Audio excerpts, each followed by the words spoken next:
If you have an interest in horses and love learning more about horses, the horse industry, teaching, or even managing your own horse business, then you're in the right place. We would love you to join us on our mission, which is to improve the lives of horses around the world through the education of riders, handlers, and trainers. So get comfortable, listen in, and enjoy. This has been another episode sponsored by Online Horse College. If you haven't had a look at the wide variety of equine-specific accredited courses, then go to onlinehorsecollege.com and I'll see you over there. Today on Horse Chats, we've got someone pretty exciting. We're going to talk to an architect about equine facility design. But before we do that, I just want to remind you that Sophie Barrington from Archer Creative is available. So if you're frustrated with a low return on investment from your marketing efforts, talk to Sophie at Archer Creative about copywriting, public relations, social media, email marketing, graphic design, website design, everything for your horse business. They're the equine marketing specialists. Go to horsechats.com, search for Sophie, search for Barrington, or search for Archer Creative, and you'll find her. And you'll also find some of her podcasts where she's been giving free advice to us. Meanwhile, we come back to our very special equine architect, Leonie. Leonie Lee has ridden and trained horses most of her life. She's also a qualified architect. She's lectured in design and wrote the first equine facilities design course in Australia. How are you, Leonie? I'm very excited to talk to you today. Oh, I'm very well, thank you. And thanks for having me. I really appreciate this opportunity of increasing awareness on what horse facilities can be. Look, thank you. We all talk about, we might get a new property and it may have facilities on, may not have facilities, but no one is doing it specialist as an equine architect. So I'm very excited to talk to you, and hopefully the information you give us will help people with our own facilities just design them a bit better and just consider a few more things with the design. That's a great opportunity. Thanks for that. I guess as a principal designer in our practice that specialises in equine facility, look at everything from the stables to the exercise arenas to the property planning, but also what's really important is all the little bits and pieces in between, and how that can help with daily management, with safety, with horse mental state. And so it's this whole big life experience we hope to celebrate, and our approach, we try and accommodate the behaviour and the physical needs of the horses from very much an evolutionary perspective, and I guess that's what sets us apart from other construction firms. Okay. Now, Leonie, we normally start off with a favourite quote. What have you got for us? Well, I thought something that is very relevant to me is life is what happens to you when you're busy making other plans. I think it's quite astute as well, but it's got great truth to how my days unfold. I try and plan to nth degree, but no matter what you're doing or you get caught up doing it, you get distracted and events get laid on. But I think in hindsight, we sometimes value those distractions or those redirections as very valuable experiences. So that's my life in a nutshell and what I live by. Yeah. Now, Leonie, I'm going to ask you about your life with horses, but I'd like you to think about more, when did you put two and two together? Was it always that you were interested in architecture and interested in facility design, which is quite a big thing for a little kid, but, along those lines? Or was it one decision where you thought, right, I could do this? Oh, that's a great question. And I think it's something that because I've evolved naturally and my ideas came together, that I forget that it's probably something quite peculiar for people to combine. I think there's only a handful of us worldwide that specialise in combining those worlds of architecture and horses. And I guess it stems from my very early childhood. I had a passion for horses from, 7, 8 years old, from spending days on my grandfather's cattle farm in northern Victoria. And I was always very artistic and loved being creative, but never really honed towards a career in architecture. But what I did relish was just being with the horses, watching them move, groom them, look at their bodies, study the biology diagrams in my picture horse books. And all of that was something that I continued on into my young adult life, and going into adult riding club and a couple of horses, trying to work through eventing. And as I entered into my architecture degree at Deakin University, I continued on with that. And when we came to final year thesis, we could pick a research project. And I was very involved in riding for disabled as a qualified horse handler there. And I thought it would be a great opportunity to combine my two love interests there and then. And so I spent a whole year developing the idea of an equestrian centre for all, so for people with disabilities and for horses and for the able-bodied. And so it started from there. So from the day I finished architecture, it just rolled over into an interest that I continued to research. I think I was a bit of a frustrated vet, really, and so I got into my veterinary journals and tried to apply it wherever I could find an application to stable design. Everything from respiratory disease to ulcers and psychosis, and just looking at the connections constantly. So it was a very natural evolution, but I guess it's something that's become quite niche and an ongoing interest. What did your lecturers say at uni when you said, this is what I'm going to do? Were they, because there wouldn't be many people that would come along with the program. No. Did they say it was unique? No.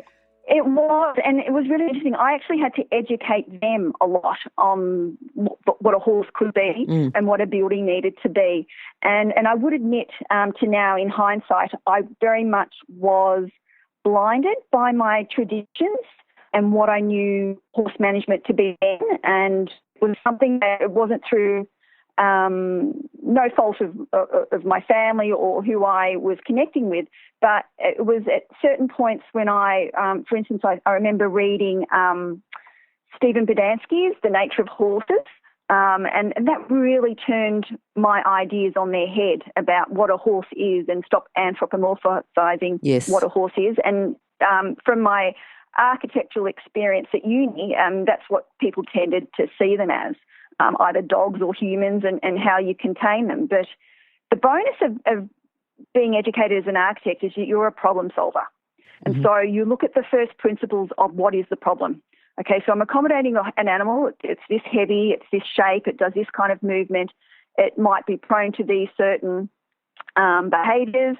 And so you look at accommodating an environment, a built environment around that distinct problem, rather than going through a catalogue and looking at what's available and what colours and what materials. So it's a really interesting thing that my architect supervisors could nurture just through that problem-solving experience of general design, which was great. But I remember my thesis supervisor, I gave him a book on horses at the end, and he said it was the first and only book on horses he'd ever received as a gift of being a supervisor. So I do relish. And also the next year I became a lecturer as an assistant lecturer under his guidance. So that's where I began my starting in university as an educator, which was great and led to Marcus Oldham. So it was good. Yep. Good opportunity. Tell us something that you might have done in your final research project that you might look at now and say, oh, I don't think that's the right way to keep horses. Very much. It would be isolated containers. Yep. I saw stabling, as most traditional people do, as separating the animals for their own safety, for our convenience, for the durability of their rugs, whatever the issue is, to monitor their feeding. And I didn't look at the consequences of what that does. Like complete separation, walls to the top? Yeah, in terms of, well, yes. There might have been openings. I think there are openings to the central aisle. Okay. And there were definitely openings to the external. But in terms of physical contact, there was nothing, there was no room for allo grooming or shared muzzling or all those sensory needs that I really feel are important to horses. And when you have intensive stabling, all that is removed. And so there was that issue that is one of my main drivers today. Yep. And although I know group housing isn't for everybody, there are different ways that we can accommodate that need for interaction that the horse has for its herd mates and the world greater, the greater world and the horizon.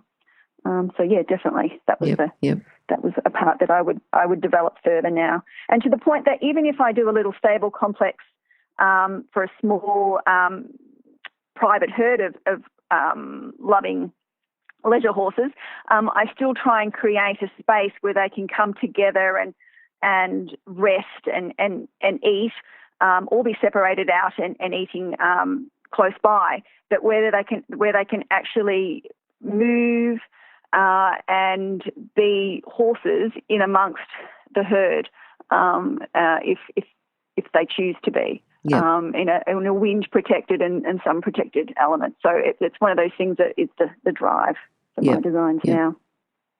So for someone who is an architect or is, at uni and thinking about what would you say to them? Or I suppose you might even employ them, but what would you say to them if they wanted to combine the two? How would you encourage them? I mean, what's made you more than an architect that does horse stuff? You've talked about the veterinary journals, but what else do you think you need? Looking at the veterinary journals, I suppose that's that open-mindedness. Yeah, it is, and being an insatiable learner. So finding people with a common passion that you can learn from. And so it might be turning to others, old horse hands, or people that teach everything from riding instruction to how jumping courses are put together. So looking at the small detail and out to the bigger picture and then back to the micro detail. You're in and out constantly. And always looking to problem solve. So be a lateral thinker and not blindly accepting tradition. So open to new ideas, but still understanding what's gone before. Precedent is really important, and particularly in what not to do. But just there's a lot of really great aspects to horse design of 100 years ago that's kind of been left. And although in many instances a lot of that was suited to storing wheelbarrows and hay, not rather than horses, there's still some really good aspects. So it's just being very much searching for that little part that really intrigues and interests you. For me, it's behaviour and horse behaviour, and how you can apply that in stable. So that trying to find something that you can relate and will keep you going, when it's 2:00 in the morning and you've got a deadline in 4 hours' time. Yes, yes. And it can, propel you through that. Because there are times when you can be a little controversial, or, you feel like you're zigging when everyone else or the opposite, but it's something you're true to your own passion, but able to look for others to nourish and maintain your commitment. I think you can get there for sure. So what's the best thing about taking the path down to be an equine designer? What's the best thing about it? I think, I don't know if your listeners are familiar with that story about the starfish story, where there was a man walking, he was walking along this beach and he saw a young boy, I think, picking up something and throwing it back into the water, and he came close and he realised he was picking up starfish. And the boy said, "I'm throwing these up because they'll die through lack of oxygen." And the man said, "You can't save them all. There's thousands on this beach. It's happening all along the coast. You possibly can't make a difference."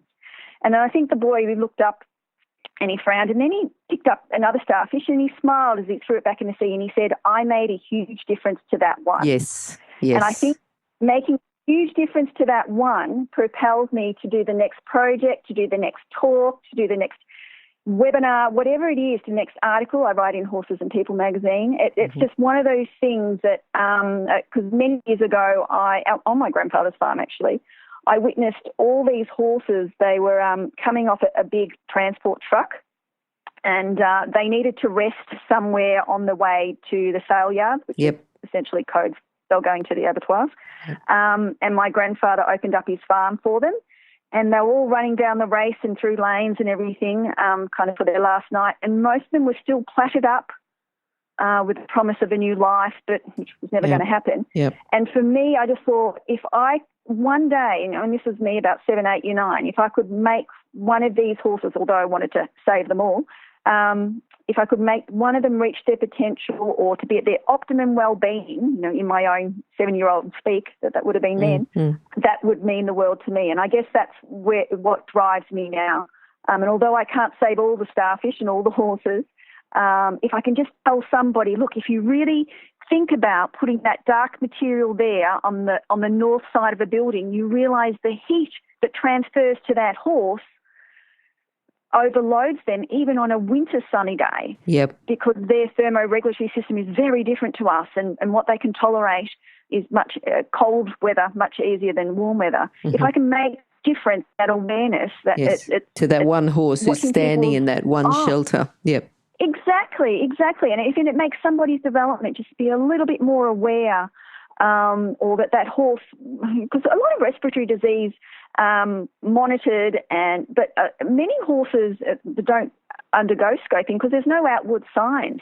Mm-hmm. There's stats in journals saying 14 days in an intensive stabling environment for yearlings, thoroughbred yearlings. There's signs there of respiratory distress, and so I think we just need to be aware of that and be able to say, okay, well, how do I change that? Maybe it's not about having this horse pristine, clean, and ready for the event tomorrow, but looking at how you can create an opportunity for that horse to have real mental contentment, which is very tricky to measure. And but yeah, I think if we try and just accommodate that evolution, yep, we're going a long way. So yeah, that's my motivation. Yeah. You've talked about your grandfather, and obviously he had an influence from the horse side of things. Yes. Was it your lecturer, your supervisor? Who was that? What was his name? Definitely. Yep. Yeah. So his name was Mr. Nick Beattie, and so he was the head of school of architecture at Deakin University at the time. A very considerate and encouraging man, and we used to enjoy our chats about horses, and he would just be open to discussing whatever research I could place week to week on his desk, and look at really trying to support me, and I guess maybe he saw a career in it as well. And that was many years ago now. But from then, the opportunity to work at Marcus Oldham College and write that course was an amazing chance to really have people listen to how things can be done. Yep. That was something that I feel very privileged to be able to speak to these students every year and continue that. What about horses? Have you had a particular horse who's influenced your career? I mean, I'm thinking of those horses running down the laneways, and that group of horses, even though it was just one night, it's influenced your career. Oh, definitely. But have there been any others that you'd like to say? I've probably had about 10 horses over my life, everything from off-the-track thoroughbreds that I crazily entered into to Irish crosses, and one of my most, I guess, proudest moment with my own horses is about 10 years ago. I decided to take on a bit of a project, and I bought a Clyde Cross yearling, and it was to sell him on as a truly solid riding prospect. I wanted to have control over his whole education, and I was very much Andrew McLean driven, Monty Roberts, and looking at that whole preparation before he was saddled, and it went beautifully. And though I was months doing long reining around the farms, looking at different letterboxes, and it was just before I actually sat on him for the first time, I laid on his back and desensitized him for months, and it just went beautifully. And I guess that is something that I'm very proud of. And he went on to a local hunt club and became a lead in that hunt club, and months later the new owner had complimented me on how good a job I'd done, and it was I was a good horse trainer. When I told her it was my first horse, I'd actually had the privilege of breaking in. She was amazed. So yeah, that was very much a wonderful, proud moment. But there's also my own son, his therapeutic riding. Yep. My child, he's 7 now, but back when he was 3, Henry's autistic, and he was partaking in hippotherapy, which is hippos being the Greek word for horse, so therapeutic riding with his OT. And when he was about 5, he rode independently for the first time, which was very special, because normally he'd be lying on sheepskins or sitting backwards or whatever he needed to do for his therapy. But so he had natural seat and stick, but the joy on his face was very heartwarming at that moment.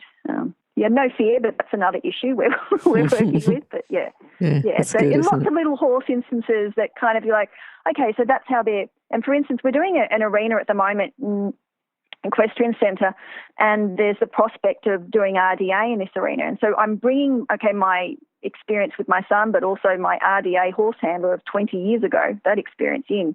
So it's constantly drawing on that first-hand of sequence of activities you do to get from here to there, and who interacts and how they create little design nodes. And so it's kind of this really interesting matrix in your head of all your experiences with horses coming in to each wall you place, and what the shape of that roof is, and where the sun's shadows are. It's really kind of intriguing that way. So you live it and you breathe it.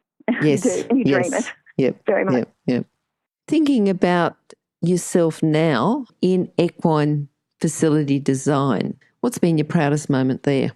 I think it was one of my first projects. So I was a lot younger, a lot more less experienced, and not long out of university, and I landed the 70-horse development of the Friedman brothers, racing, racing royalty in Rye, and that was an amazing opportunity. And it just came by chance. We were doing another project, and we were fitting out a human-based project. It was an office with some furniture, and we were ordering some furniture from in Melbourne, and this person who ran that company was friends with the Friedmans, and they were asking what else we did, and it came about simply by a little introduction. And a couple of weeks later, I was meeting the brothers, and we were talking about this 70-horse courtyard arrangement of building, and that was very instrumental in my direction. Mm-hmm. And the Friedman brothers, to their credit, were very much in favour of an external-based environment, and they felt that the horses thrived in an area where horses could see one another but also be open to the elements. And back then their idea was we were easy to put another rug on a horse or another jumper on a worker than have the horses cooped up in low roofs and barn style. It's good, isn't it? Arrangement. Yeah. I'm just thinking back, because I studied for a while at Cravat Park in the UK, and it had their main stable was a courtyard based, and I know that a few others, in the UK have courtyard based, and I think the idea was to bring the horses into the courtyard so they'd all be contained and saddle them up or get them ready. Oh yeah. But it's almost like coming again, isn't it? Rather than the barn style, going for the courtyard. Yeah. Yeah. I think so. And I think particularly given in Australia where we do have, depending on what state you're in, but we do have some temperate climates or warmer climates, they do offer that opportunity to have the horses externally based, still covered. And I think that's really important, even with the cover, which I kind of tend to think of it as a canopy of a tree, is to make sure that there's shade options. That, to me, is more important because sometimes you cannot keep out driving rain, particularly if you're in a coastal environment. But if you can keep the horses from overheating, it's really important. And in a courtyard environment, obviously that means that you're going to have long extended roof eaves, and quite often people position lots and lots of columns and posts to support that. And I think in courtyard design, one of the biggest attributes of that experience would be to try and eradicate all those posts, because they become issues if you're leading a couple of horses down, or if you're passing, or if a horse shies, and so there's problems with them all round. And so with the Friedmans, we turned the trusses upside down and supported the roofs without needing the columns, and it just opened it all up. The one thing I would say about courtyard design, though, which is something that I am challenged by, is that horses still need to rest. And so there's a lot of studies saying that early afternoon is a good time for horses to rest. And so you need to be able to remove them from physical activity and watching things all the time that humans might be engaged with, if it's cleaning or whatever. But yeah, so it's looking at ways of doing that too, and whether horses go out to pasture at that time or whatever, or the stable management is part of the solution there.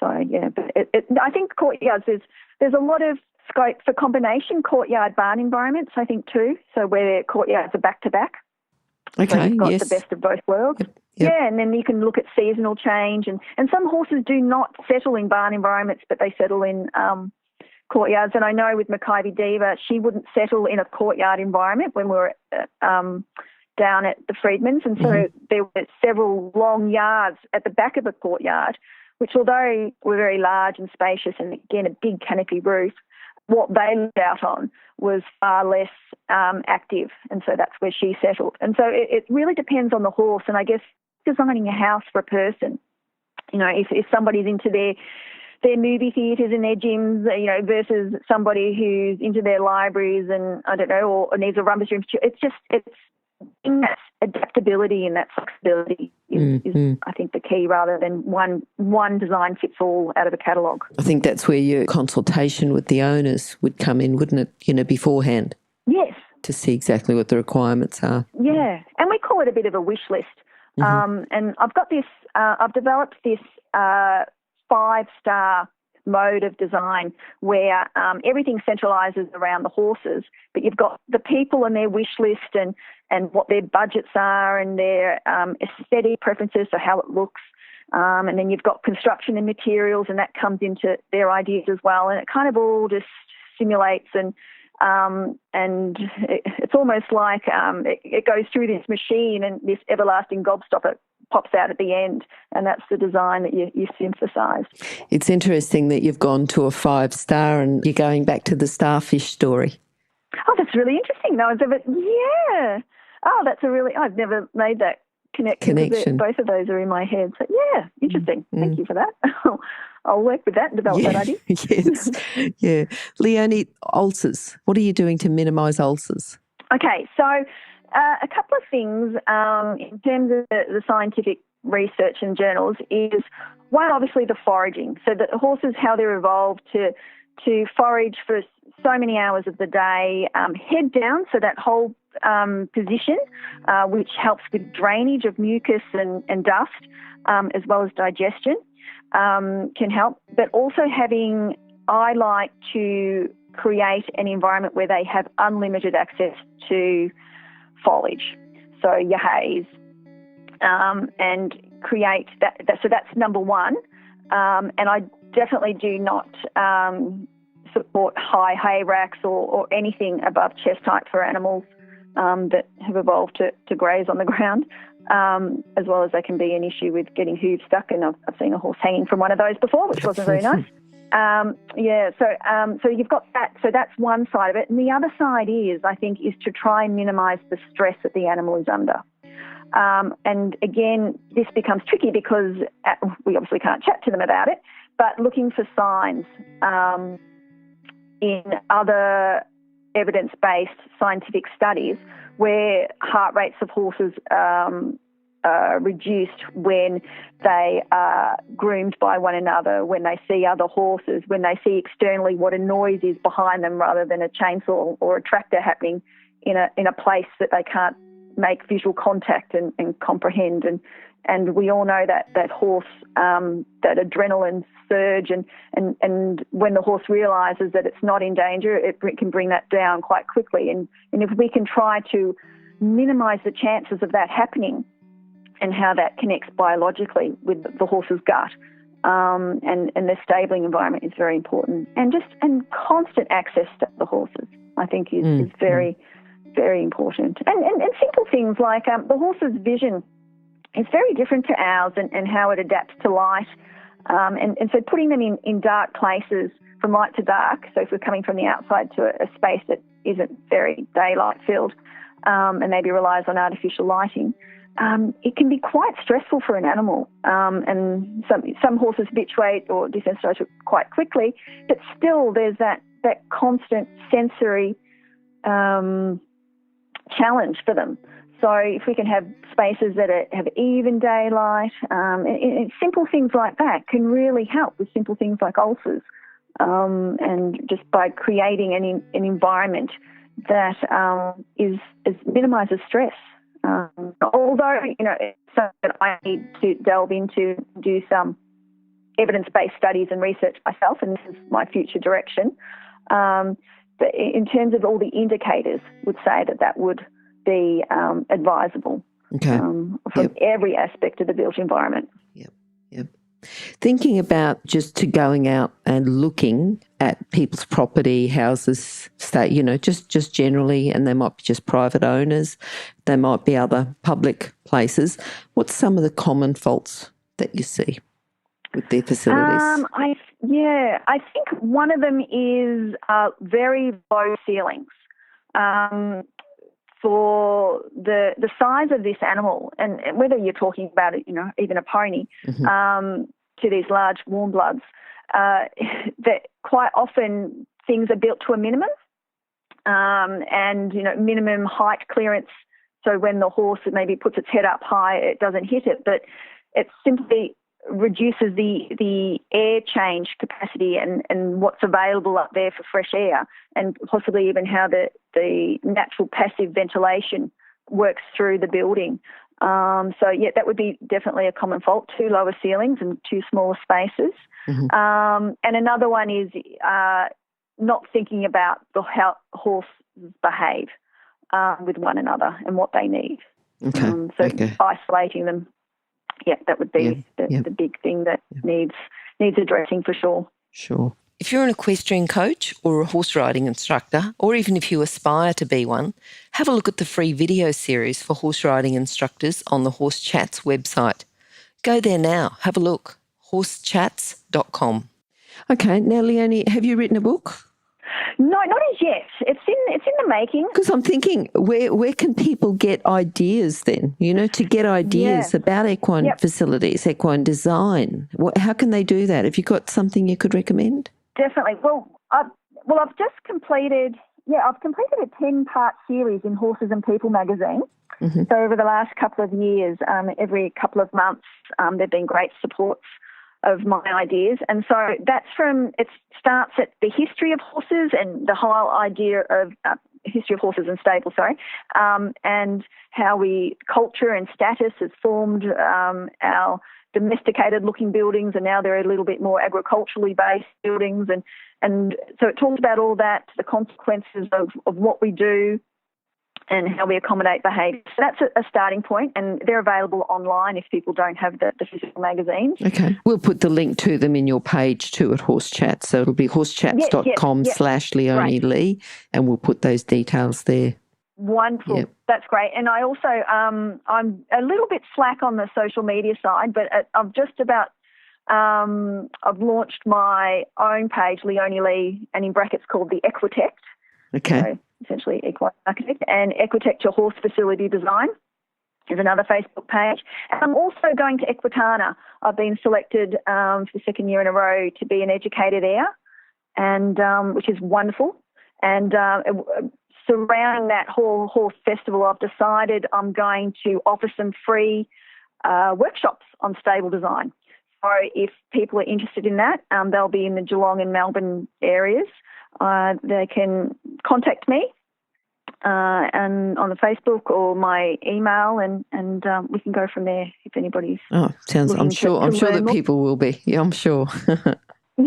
Yeah. Thank you. All right. Now, just in a few sentences, if you've got to summarise your philosophy with keeping horses and designing places for horses to live, what would you say? I guess number one would be equine-centric. So where the horse is the centre of every decision that's made. And it's steeped in equine science in terms of where that's coming from, and the high art of architecture. So it's not just about drafting or constructing a building, but actually looking at all the different context issues, as well as having first-hand horse experience, I think. So all of those coming together is our approach, and directs the philosophy of the business, the practice. And I guess the days are behind us when performance in the ring or the track was your overriding focus. And what went on in the stable was largely insignificant. So I think now having an understanding of horse welfare, there seems to be a growing movement of that whole idea of natural progression, I think lends itself to contemporary horse facility design beautifully. And that's hopefully something that I can be a part of. Beautiful. In the future. So how can people contact you then? So my email is leonie@equitecture.com.au. Now, Equitecture is EQUITECTURE. And again, like I mentioned, the Facebook, so I'm Leonie Lee, and in brackets, the Equitect, and Equitecture Horse Facility Design. So I've got lots of different ways there, as well as if you want to come and meet me at Equitana. I'm there on Thursday in Melbourne. But yeah, you're welcome to contact me on the Facebook if anyone's interested in different stories. And I think that's what architecture is about. And you mentioned this earlier about a consultative process with the client. I learn so much from horsey people. And I love going to Marcus Oldham and hearing their stories, you know, particularly if they're international students. And you know, I had one student and her issue was dealing with tigers. And I'm like, okay. Yes, that's a little bit different to, you know, we have snakes. But, and so I welcome people's stories and ideas, and it's very much a dialogue. And every time I start a design, it's from everybody else's experiences that I've learned from. That directs it. And so, please get in contact with me if you've got stories or questions, and we'd love to be involved in chatting about it further. And those details will be on horsechats.com/Leonie Lee, or just go to horsechats.com, search for Leonie or search for Lee, Lee, and you'll find that. Leonie, thank you. I think you're our first architect that's come on the show to talk about facility design, so we'd love to have you back again, and I'm sure that we've got a wealth of information to give us. That would be really good. Oh, that's wonderful. Yeah. All right, thank you so much. I really appreciate the opportunity. Thank you so much, Glenys. Talk to you soon. Bye. Wonderful. Thank you. Bye. Now, if you're still there, you probably know that I'm absolutely passionate about education within the horse industry. That's why I host this podcast. My other venture is Online Horse College. Have a look now at onlinehorsecollege.com, and I'll see you over there. Remember that our comments and instructions are general in nature and do not take into consideration your individual horses or your individual ability and circumstances. If you enjoyed this podcast, then please leave your comment below.